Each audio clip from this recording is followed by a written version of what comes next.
Tyler Metcalf, one of the top returners in college basketball this year, is Bennett Stirtz, and he's transferring to Iowa.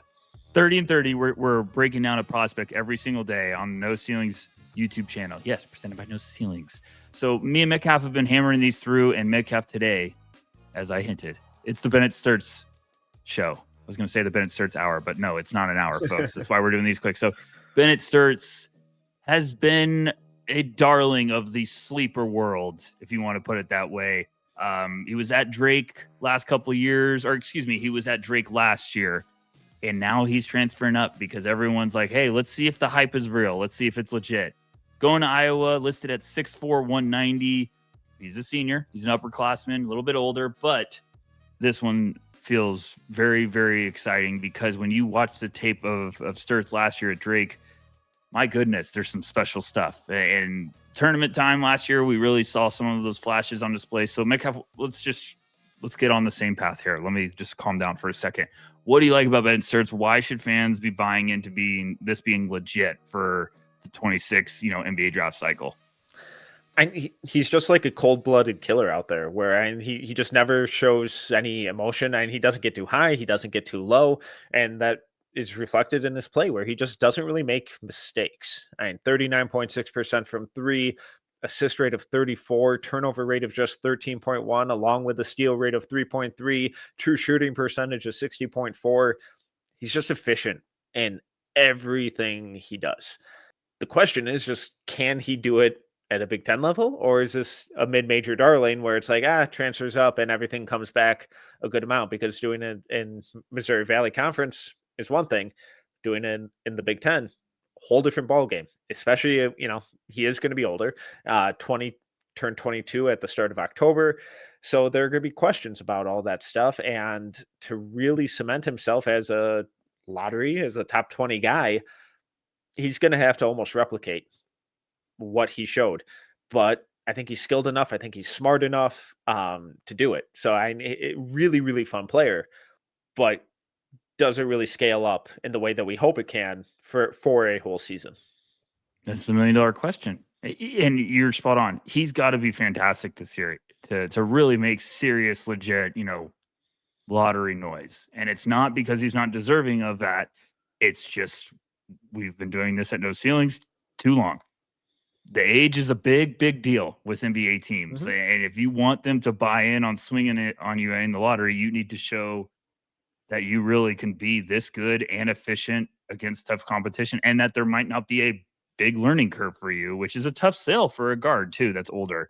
So he's got the deck stacked against him a little bit, but there's also probably those teams picking after the lottery be like, well, we can get Bennett Stirtz. It'd be a really nice add to this team. Let's just run through some numbers real quick. Last year at Drake, 19.2 points. These are fun numbers. 19.2 points, 4.3 rebounds, 5.7 assists, 2.1 steals on 49.8, 39.5, and 79.4. That's at 39 minutes. So definitely a big number, but Metcalf, the film was like almost twice as impressive as the numbers. There's the ability to shoot from another parking lot. There's unbelievable ability to get the defense to react, and then he picks you apart with either mid-range scoring, crafty footwork, or dicing you apart with some really impressive reads. So I like a lot of the stuff with Stirtz. Could be a little bit of a gambling man on defense, but we understand why. I think that's just playing in that conference. So that's another big part of what we need to see this year is when he go up, how does the defense look? What's the biggest thing for you this year with Stirtz? I know we talked about the efficiency, but what is it? The competition level? Is there something else with his game that you really need to see? Because this is just going to be one it's a fascinating debate. It's going to be the upperclassmen. We got a couple really talented upperclassmen in this class. Nick Yoxel-Lendenberg going to Michigan, we did a 30 and 30 on him. Stirtz is going to be carrying the torch too of like, hey, we're old. It's okay. Because teams should still take us because we're good at basketball. So what do you need to see from Stirtz this year to get you away from obsessing with like how old he might be or whatnot? Man, it's tough. It's a tough question. It is, because like when you look at last year and there aren't really any numbers to be like, oh man, like I want to see what the outside shot looks like. It's like, oh man, I want to see what the at rim finishing looks like. It's like, really? Because he shot 70.6% at the rim last year. And in the half court, 67.2%. Those are outstanding numbers. I guess kind of along those lines, though, and it's like, even though in the half court he took almost 30% of his shots at the rim, it's like, I think my biggest question is, can he replicate that same type of frequency? Maybe not necessarily the efficiency, but the frequency against Big Ten athletes, defenders, competition. Because I'm a little skeptical with the first step, a little skeptical with the physical strength and whether or not that rim pressure and at rim scoring is going to be as big of a tool as it was for him at Drake. I have no questions about the scoring craft or the scoring touch or anything like that, but more so, can he consistently get to his spots and get to the rim like he did at Drake? If he can, awesome, love it. But if we're nitpicking right now, it's like that's kind of the one area where I'm like, okay, how consistent can this be? And then along those similar lines, how does he hold up on the defensive end? A 3.3 steal rate at Drake is awesome, but can he be a little more consistent with the on-ball stuff, with the screen navigation, with the physicality on that end? So there's really no area of his game where I'm like, oof, that was rough last year. I just need to see it in the power conference. Yeah, I feel like a lot of scouts feel the same way. You talk around, they're just like, hey, let's just see it. That's the thing now with this transfer portal is a lot of scouts are like, hey, I like the kid a lot. You need to see it. Yeah. Especially with these guys going up to like the big boy conferences and you're going up to try to showcase like it's legit. It's not just me being a lower level guy. So look, he had a couple of games last year where they were playing, they played Miami, they played FAU, they played Vanderbilt. He had big numbers, one of those games 16-5-11, another game 17-4-6, the other game 21-6-6. Then we get to March Madness and Missouri, he had 21 and 4 assists. Texas Tech 21-3-8. A couple of those games, though, the turnovers get a little high. One game he had 4, one game he had 5. I think that's the big area for me that it could swing either way. It's like Stirts is gonna be able to shoot it. He's gonna put up big numbers as a scorer.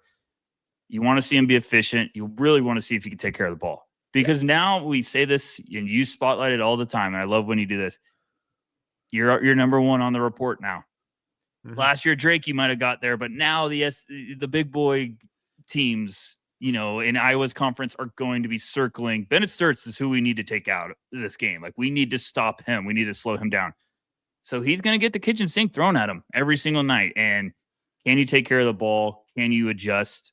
And, can you start to find your own groove this year and adjust? I just said adjust 14 times, but can you find your own groove and be able to now pick them apart a different way? So I guess that's what I want to see this year. So any last thoughts on Bennett Stirtz besides the fact that he's just a bundle of joy to watch?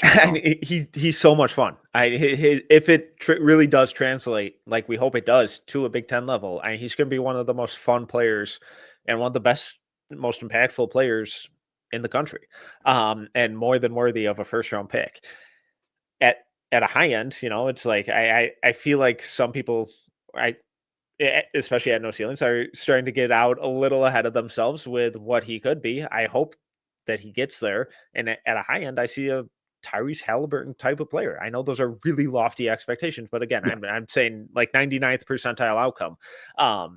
If we scale that back a little bit, I think a archetype of player more like Malcolm Brogdon makes a lot of sense too. And those guys stick around in the league for a very long time. Are they all-stars, MVPs? Not necessarily, but do they contribute a lot to winning and make the right play and make a rotation a lot better? Yeah. And I'd be pretty surprised if Bennett Stirtz isn't at least just like a really, really, really good, like fringe backup to starting point guard. Yeah. I mean, Brogdon's no slander. I think that's even some praise of like, hey, when Brogdon's healthy, he's an unbelievable asset on the team. Because that wasn't meant as a low end outcome. Yeah, right. Exactly. No, and that's what people forget is like, hey, when he's healthy, he's sensational. Yeah. So Stirtz is going to be a fun one though, because you really could do some dangerous daydreaming when you watch some of the tape. You're like, whoa, this gets crazy. But then I think when you get realistic, you're like, well, there's some pretty favorable outcomes for a floor. Where you're like, hey, if it does work and everything he checks the boxes this year of like what I want to see, and he adjusts to the tougher competition. It's like there's a better floor here of like, well, at worst, he could be a player that plays at the NBA level for a long time, and it is a nice asset. So I like you said that. All right. Another one down, 30-30. This has been a great one. I'm excited to watch Stirts this year. I know a lot of us at No Ceilings are. Make sure you check out the No Ceilings NBA YouTube channel every single day. A new prospect. We are getting serious now, folks. The countdown is really insanely close. I'm so pumped. So check it out. Like, subscribe. A lot of fun ones coming up soon. Thank you, guys. We love you. Thanks for the support.